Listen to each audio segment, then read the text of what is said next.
What's up, everyone? Happy Christmas, happy Hanukkah, happy Kwanzaa, whatever it is you celebrate, and of course a happy New Year. As you guys have known, that I've taken off a couple of days. It's been about a week and a half. Just some family time. I had to do a little bit of vacation. Didn't have enough time for videos, so now I'm back, and it's time to go hardcore into the new year. And I'm going to start off exactly where I left off with last year, and that is finishing Zelda, Skyward Sword, and the Elder Scrolls V Skyrim. Now, I haven't beaten any of them yet, obviously. I just finished the Thieves Guild and became the leader of the Thieves Guild. And I was about to start the main quest, if I remember correctly, for Skyrim, and for The Legend of Zelda, I had just finished the third dungeon and went back to the sky. So that's where we left off. So over the next month or so, I'd like to go into a segment that I'm going to call The Legend of the Elder Scrolls Skyrim Sword. So what exactly does that mean? That means that over the next month, I'm going to be alternating between Zelda and Skyrim until one of them is finished.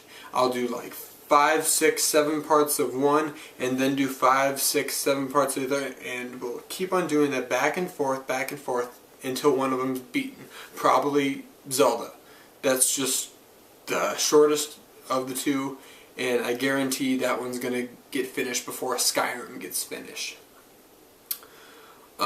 So that way, one of them's not getting favored. You're getting the same amount of one, the same amount of the other, back and forth until one of them's finished. That being said, Zelda's going to be finished first, and then we're going to have Skyrim. Now, Skyrim, being as long of a game as it is, I understand that I'm going to have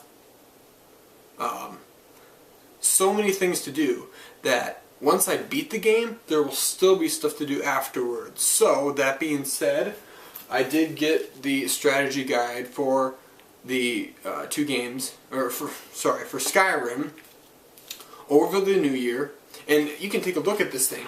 It's absolutely gigantic. I've never seen a strategy guide this long. It's like 650 pages. It's ridiculous. It's absolutely ridiculous how large this thing is. I haven't seen a strategy guide this big since the Fallout New Vegas strategy guide that came out not last year, but 2 years ago, about the same time.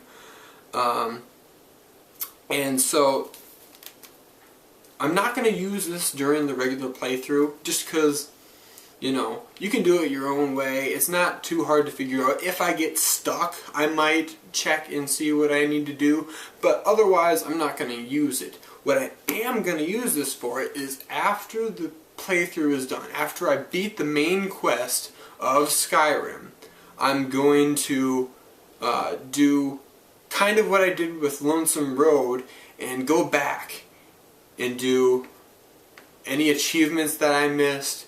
I'm going to have quests like the Daedric quest, the Dragon Mask quests, the Thane quests,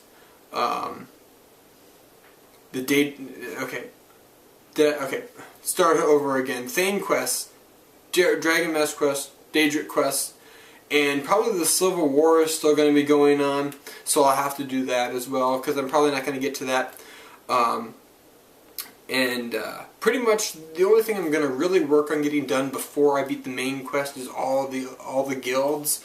So I have the Mages Guild and the Dark Brotherhood left to do, and I'll probably do a couple more Daedric quests and stuff like that before I finish the game. But there's still going to be stuff left to do. I got to get the rest of the shouts. I've got to. There's so much I can't even really say everything. But that's why I have the guide. I have the guide so that when I'm finished with the main playthrough of the game, I'll go through and get everything else. I know how much everyone loved my achievement hunting videos for Lonesome Road, so I'm going to do that again for Skyrim, and we're going to do some achievement hunting for the rest of the achievements of Skyrim, whatever I have left to do once the